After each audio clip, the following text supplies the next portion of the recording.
Jemi përsëri bashk. Në këtë moment do të hidhemi pak tek Nipah. Ky virus që tani në Azi ka ngritur, po themi, disa prej shteteve të Azisë juglindore për të marrë masat dhe për të shtuar kontrollet veçanërisht të kufijt, por gjithashtu edhe mënyrën se si po e menaxhojnë situatën të paktën sipas lajmeve që qarkullojnë, janë të ngjashme me ato që u ndoqën në Covid-19. Pa dashur që të tingëlloj si diçka për hapje paniku, kurse si nuk do doja që një gjë të tillë ta transmetoja kështu, thjesht po i përmbahem atyre çfarë ne kemi lexuar në lajme të ndryshme që qarkullojnë. Megjithatë, po pyes një herë çfarë ndodh ande në Gjermani, se lajmet shqiptare po thon këtë. Aurora, është një virus i rrezikshëm Nipah? Po, vetë shifrat dhe statistikat që i kemi pasur nga dekadat e kaluar kur Nipah është shfaqur tregojnë se vdekshmëria shkon në 75% nëse infektohemi nga ky virus.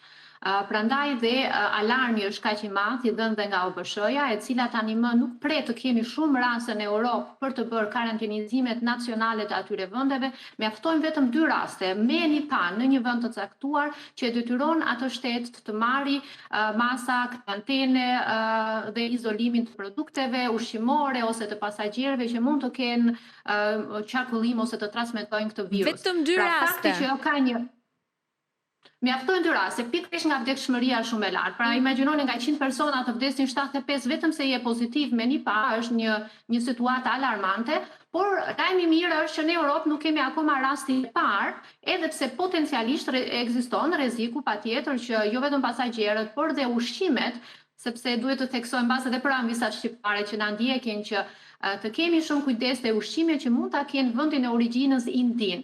Sidomos frutat janë ato kryesoret, sepse dim që frutat egzotike, sidomos të indiane, mund të kenë kontakt qoftë me lakuricin e natës ose me dërrin, që janë burimi kryesor i virusit të Nipahit, i cili ka të veçorinë që ndryshe nga Covidi nuk transmetohet vetëm nga njeriu te njeriu, por transmetohet madje edhe nga njeriu nga kafshët tek njeriu dhe patjetër edhe nga njeriu te njeriu. Pra kemi një 2 fish rrezik për transmetim dhe ushqimet kanë jo vetëm pasagjerët nga India, por dhe ushqimet kanë momentalisht një fokus shumë të lartë. A është e lehtë transmetueshmëria apo ka një farë rezistence që ky virus të shkojë drejt në organizëm?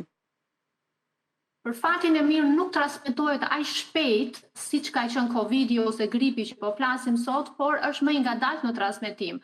Por në momentin që kemi një kontakt ngushtë me kafshët e infektuara, prandaj fermerët, bujqit ose ata që i tregtojnë ushqimet ose që i hanë frutat e pa lara mirë, ushqimin e dërrit mund ta quajmë të pa gatuar mirë me temperatura mbi 90 gradë, në ato raste kur ndodh infektimi, atëherë e kemi rrezikun që pjesa tjetër e familjes si pasojë e kontaktit të ngushtë të infektohet shumë shpejt.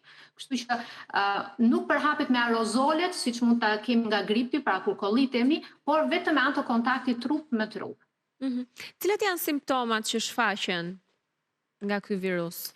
Kjo është e vështirësia diagnostike për personelin mjekësor, e cila jo më kot edhe këtu në Gjermani ka filluar të trajnohen çfarë mund të bëjmë në rast se na paraqitet një test pozitiv me Nipahin.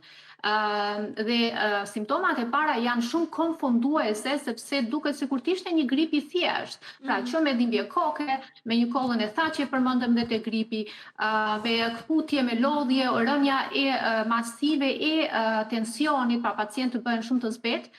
Kjo ndodh në javën e parë kur jemi pozitiv me Nipah. Në javën e dytë pastaj virusi arrin të ketë progres deri në cipat e trurit dhe aty pastaj fillojnë dëmtimet neurologjike që e bëjnë këtë virus kaq të rrezikshëm, sepse ai çon në paraliza jo vetëm të muskujve në total, por sidomos të muskulit respirator, dhe kjo është arsyeja kryesore pse vdesin pacientët, sepse pushojnë së mari frym. Prandaj dhe detyra jonë kryesore është që një pacient pozitiv me Nipah ta çojmë direkt në reanimacion, që në fillimet e para të tij të japim ato antiviralët më të fuqishëm që kemi përdorur edhe te Covidi, pra masa të jenë që në fillim sa më intenzive dhe me izolim maksimal. Do me thënë, nuk është se ka një mënyrë diagnostikimi të shpejtë siç ka qenë Covidi për shembull, që merrej një ka dhe aty një testin e PCR-s. Pra kemi një test të shpejt i cili po përdoret edhe në doganat e Indis, në vendet ku është pozitive tashmë, për të testuar pasagjerët nëse janë me një pa pozitiv ose negativ. Pra testin e shpejt e kemi, pyetja është sa shpejt reagojmë ne si mjek në mënyrë të tillë që këtë pacient që në fillimet e veta, pa prekur cipat e trurit, të japim terapinë e duhur që atë 25% shans që kemi ta shpëtojmë këtë pacient ta përdorim që në fillim. Pra, do me thënë, nëse arrim ta evidentojmë, mundësia është e lartë për të shpëtuar. Thjesht është koha. Shkurtër. Në rregull. Është koha e intervenimit. Sa më ditët e para, aq më shumë rritet mundësia që ky pacient, edhe pse mund të jetë një pa pozitiv, të shpëtohet. Duke marrë parasysh që janë edhe destinacione që i zgjedhin edhe për të pushuar, madje edhe shqiptarët, besoj se shkojnë në këto vende si Tajlanda, po. Rrezikshmëria është ekzistente, po thonë, mendoni për të shfaqur rastet e para? Duke qenë se, sikurse e thatë, lëvizja është e shpesh në këto zona dhe po preferohet gjithmonë më shumë, normalisht që rrezikshmëria është, patjetër. Uroj shumë që të paktën sistemi shëndetësor të jeti përgatitur për situatat e kësaj natyre dhe të paktën të ketë kontrole më të... Edhe pse nuk mund të marrësh, po themi, një vendim të tipit kontrole të rrepta që në kufi në momentin që nuk ke një rast të parë të evidentuar kryesisht në të gjithë Europën. Por duke ditur origjinën, për ata që kanë origjinë nga këto vende. Minimalisht besoj se merren masa për këtë. Kush vjen nga ajo zonë, të paktën të ketë kontrole të rrepta që të shmanget, sepse do t'ishte thuajse si Covidi, një kolaps total. Edhe më e vështirë. Edhe më agresiv. Edhe më e vështirë. Do t'ishte sistemi shëndetësor gati për ta pritur dhe për ta përballuar? Kërkon animacion shumë të fuqishëm, edhe izolim të rreptë të pacientëve që ne kemi vështirësi për të asiguruar, normalisht. Le të shpresojmë që të mos të izoluar. Mos u stoni nga ajo zonë këtë periudhë. Aurora, nëse do të ishte dikush e zëm në këtë moment në një nga këto destinacionet e Azisë Juglindore, çfarë do të këshillonit të bënin? E zëm se do kthehen tani në Shqipëri, kanë mbaruar pushimet. Do të ishte izolimi një zgjidhje? Pavarësisht shfaqjes së simptomave. E kuptoj, do thoja të parën në qoftë se janë akoma në Tajland, që është një ndër destinacionet më të famshme, ose në zonat të tjera të Azisë Juglindore, do thoja të kishin kujdes të mos përdornin ushqimet lokale të pambrojtura ose ta pinin ujin jo vetëm nga shisha e mbyllur.